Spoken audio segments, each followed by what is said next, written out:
बिस्मिल्लाहिर्रहमानिर्रहीम। अस्सलाम वालेकुम नाज़रीन किराम, मैं हूँ आपका होस्ट मुजाहिद हुसैन और आप देख रहे हैं मेरा यूट्यूब फेसबुक चैनल।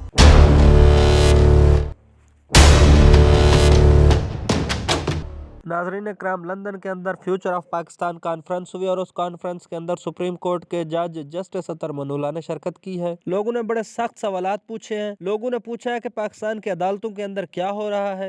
एक नौजवान ने सवाल किया, जनाब मोहतरम, आपकी अदालतों के अंदर इमरान खान के साथ क्या किया जा रहा है? इमरान खान को हक के दिफा क्यों नहीं दिया जा रहा? इमरान खान के वोकला को अदालत के अंदर क्यों नहीं जाने दिया जाता? इमरान खान का ट्रायल क्यों नहीं सही तरीके से हो रहा? और इमरान खान के ऊपर वजीराबाद के अंदर हमला होता है। इमरान खान पाकिस्तान के अंदर अपनी FIR तक दर्ज नहीं करवा सके। ये पाकिस्तान के अंदर क्या हो रहा है? इस तरह के और भी सख्त सवालात जस्टिस अतर मनूल्लाह साहब से किए गए हैं और इलेक्शन के हवाले से उनसे सवाल किया गया कि जनाब मोहतरम, पाकिस्तान के अंदर इलेक्शन होने के लिए जा रहा है, आपकी सुप्रीम कोर्ट इलेक्शन करवाने के लिए जा रही है, क्या ये इलेक्शन साफ और शफाफ होगा? क्या इस इलेक्शन के बाद ऐसा तो नहीं होगा कि दुनिया भी इस इलेक्शन को ना माने और पाकिस्तान भी इस इलेक्शन को ना माने? तो उन्होंने जवाबात दिए हैं, वो मैं आपके सामने रखने लगा हूँ। उन्होंने कहा कि हमारे माशरे में इजहार राय का होना इंतहाई जरूरी है। ये जस्टिस अतर मनूल्लाह के अल्फाज हैं कि इजहार राय की आजादी जो है उसको दबाने के सबब हमने निस्फ मुल्क को गवा दिया। यानी कि 1971 में पाकिस्तान दो हिस्से हो गया था। पाकिस्तान यानी कि मशरकी पाकिस्तान अलहदा हो गया था और मगरबी पाकिस्तान जो कि मौजूदा बांग्लादेश है वो अलहदा हो गया था। उन्होंने कहा कि ये इस वजह से हुआ था कि पाकिस्तान के अंदर इजहार राय की आजादी को दबाने की कोशिश की गई। मजीद उन्होंने कहा कि 8 फरवरी के बाद ही इस बारे में कहा जा सकेगा कि इलेक्शन कैसे हुए। अदालत के इम्तिहान है कि अवाम का एतमाद बहाल रहे, फैसलों पर अमल दरामद हो। अदलिया ने जो किया इसका दिफा नहीं करूंगा, लेकिन उम्मीद है कि नौजवान मुस्बत तब्दीली लाएंगे, नौजवान उठे और वोट देकर इस मुल्क के अंदर तब्दीली लेकर आए। लेकिन एक गुजारिश में चीफ जस्टिस अतर मनूल्लाह साहब, जस्टिस काजी फयाजी साहब और हमारे जितने ऑनरेबल जजेस हैं, मैं उनकी खिदमत में पेश करना चाहूंगा कि जनाब मोहतरम, आप ये तो कह रहे हैं कि 8 फरवरी के बाद इस बात का पता चलेगा कि जो इलेक्शन है वो कैसे हुए, लेकिन आपको 8 फरवरी से पहले इस बात का तो पता है कि तहरीक इंसाफ का झंडा पकड़कर कोई बंदा बाहर नहीं जा सकता, कोई बंदा तहरीक इंसाफ की मीटिंग नहीं कर सकता, कोई बंदा तहरीक इंसाफ के लिए जलसा नहीं कर सकता। ताजा तरीन मिसाल मैं आपके सामने रखता हूँ। पिंडी के अंदर मुस्लिम लीग नून जलसा करती है, कोई मसला नहीं।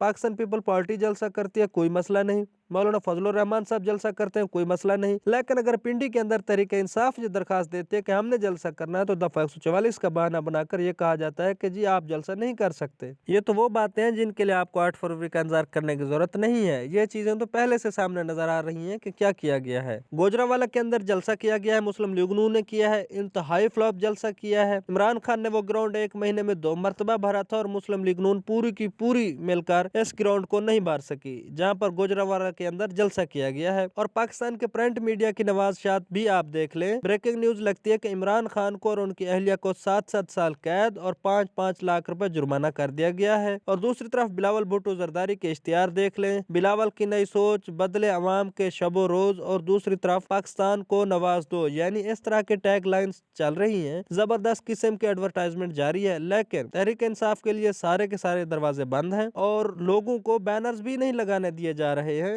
अब वो लोग इया का नाब्दो व इया का नस्ताइन लिखकर अपने बैनर्स लगा रहे हैं और खबरें आ रही हैं कि इन बैनर्स को भी उतारा जा रहा है। पाकिस्तानियों, आप सबसे गुजारिश है कि 8 फरवरी को आपने अपने घरों से जरूर निकलना है और हर सूरत निकलना है। निकल कर आपने अपना वोट देना है और आपका वोट बड़ा कीमती है, इंतहाई कीमती है। किसी भी सूरत सुस्ती नहीं करनी, बाहर निकलना है और अपने घर वालों को साथ लेके जाना और जाकर वोट डालना है और इंशाल्लाह पाकिस्तान के अंदर एक मुस्बत सोच और एक मुस्बत तब्दीली लेके आनी है। आखिर में आप सब दोस्तों से गुजारिश है कि मेरे वीडियो को लाइक करें, शेयर करें और मेरे चैनल को जरूर सब्सक्राइब करें। आप सबका बहुत बहुत शुक्रिया।